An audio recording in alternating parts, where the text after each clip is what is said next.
Assalomu alaykum, hurmatli talabalar. Bugun biz sizlarga pedagogika yo'nalishi, pedagogika sirtqi ta'lim talabalari uchun mo'ljallangan pedagog deontologiya fanning birinchi mavzusini ma'ruzasini bayon qilamiz. Demak, bizning ushbu fan yuzasidan birinchi ma'ruzamiz deontologiya fanning predmeti, maqsad va vazifalari deb nomlanadi. Demak, odatiy mavzulardan birinchi mavzuyimiz, chunki deyarli ko'pgina fanni kuzatsak, o'sha xuddi shu nomda boshlanadi, balki qisqacha qilib bu nomni pedagog deontologiya faniga kirish deb ham atasak bo'ladi. Ushbu mavzuyimizni quyidagi reja savollari asosida yoritib olamiz. Rejamizning birinchi savoli deontologiyaning ijtimoiy zaruriyati. Ikkinchi rejamiz savoli deontologiyaning maqsad va vazifalari. Uchinchi rejamiz savoli deontologiyaning asosiy tushunchalari. To'rtinchi rejamiz savoli deontologiyaning boshqa fanlar bilan aloqadorligi va keyingi beshinchi rejamiz savoli esa deontologiyaning metodologik asoslari deb nomlanadi. Demak, dastavval deontologiya fanning zaruriyati nuqtai nazaridan fikr beradigan bo'lsak, biz insoniyat tarixidan ma'lumki, insonlar ikki xulqli bo'lishi mumkin: yaxshi xulqli, yomon xulqli yoki yaxshi odatli, yomon odatli. Lekin har qaysi inson ham tug'ilganda yaxshi inson bo'lib tug'ilmaydi, yaxshi xulqli bo'lib yoki tug'ilganda yomon xulqli bo'lib tug'ilmaydi. Bu narsa o'sha keyinchalik ro'y beradigan tarbiya jarayonining mahsuli hisoblanadi.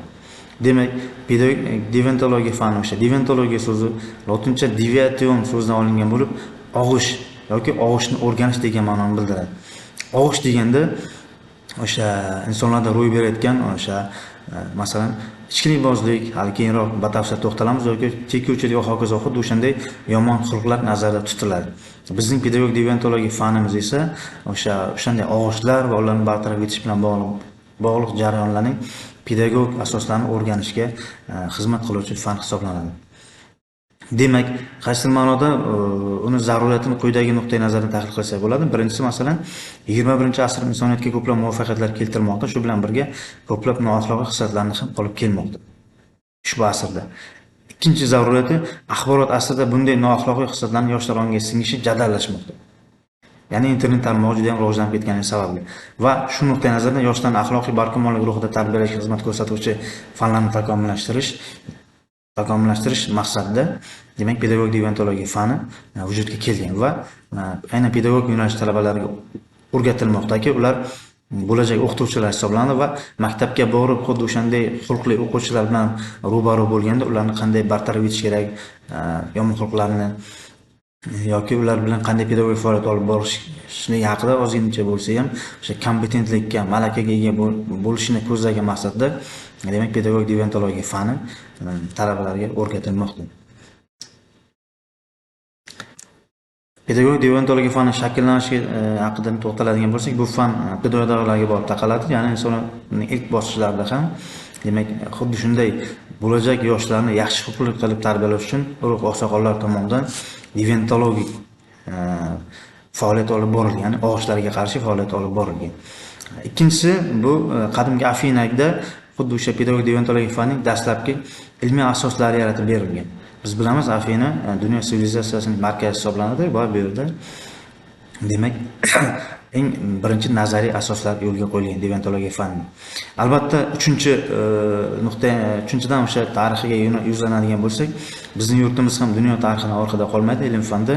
Xususan o'sha Avisto yurtimiz tarixidan ma'lumot beruvchi ilk manbada, demak, pedagog deontologiya fanining ilk kurtaklarini uchratamiz. Ya'ni bu yerda ezgu so'z, ezgu fikr, ezgu amal g'oyasi yetakchilik qiladigan bo'lsa, aynan ushbu g'oya orqali yoshlarda ro'y beruvchi nooxloqiy xislatlarni, og'ishlarni bartaraf etishga harakat qilinganligiga guvoh bo'lamiz.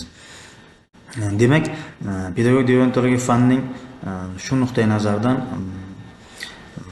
asosiy tarixiy fan sifatida e'tirof etib ketamiz. Hurmatli talabalar, deontologiya fanining maqsadiga to'xtaladigan bo'lsak, demak, har bitta fan maqsadsiz bo'lmaydi va maqsad yagona bo'ladi. Bizning fanimizning maqsadi ham o'sib kelayotgan yosh avlodni barkamollik ruhida tarbiyalash. Endi mana shu maqsadga erishish uchun bir necha vazifalarni bajarishimiz kerak bo'ladi. Birinchi vazifamiz deviant xulqlar shakllari va ularning turlarini anglab olish. Ya'ni qaysi xulqlarni bugungi kunda biz o'sha deviant xulqlar deb ataymiz, ya'ni og'gan xulqlar deb ataymiz. Ikkinchi vazifamiz esa bu deviant xulqlarning vujudga kelish sabablarini o'rganish. Nima sababdan yoshlarda ushbu xulqlar vujudga kelyapti? Uchinchi vazifamiz esa deviant xulqlarni bartaraf etishning metodologik asoslarini yaratish.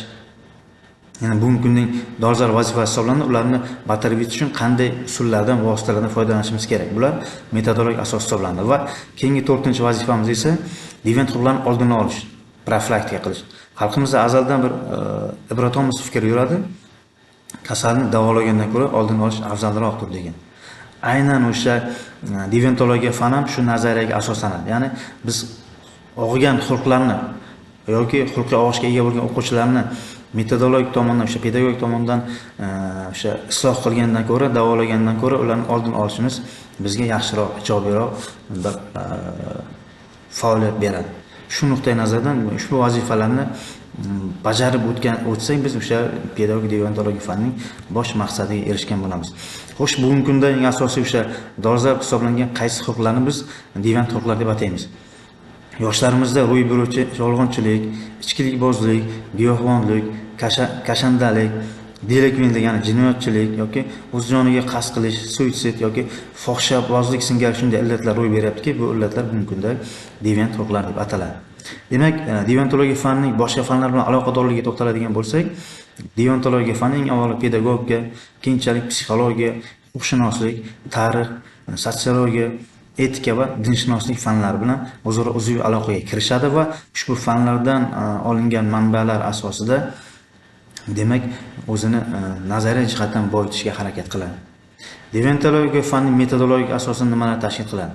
Deviantologiya fanimizning metodologik asosini eng birinchi o'rinda O'zbekiston Respublikasi Konstitutsiyasi, ikkinchi o'rinda O'zbekiston Respublikasining ta'lim to'g'risidagi qonuni, keyingi metodologik asos sifatida O'zbekiston Respublikasi Prezidentining farmonlari, farmoyishlari va qarorlari, keyingisi O'zbekiston Respublikasi Vazirlar Mahkamasining qarorlari va keyingisi deviantologik adabiyotlar ushbu fanimizning metodologik asosini tashkil qiladi. Demak, hurmatli talabalar, pedagogik deviantologiya fani bugungi kunda eng asosiy pedagogik yo'nalish talabalari uchun muhim bo'lgan fan hisoblanadi.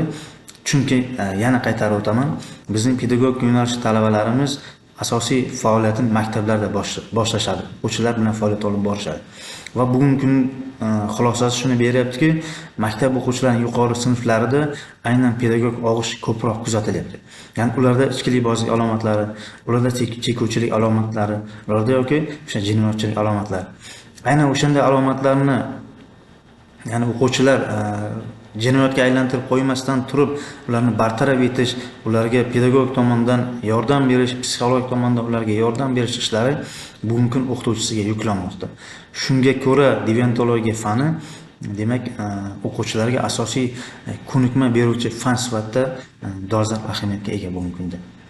Demak, pedagogik deviantologiya fanini shu nuqtai nazardan o'rgansak, xato qilmagan bo'lamiz.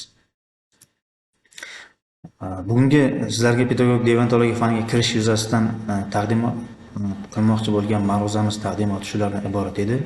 E'tiboringiz uchun rahmat.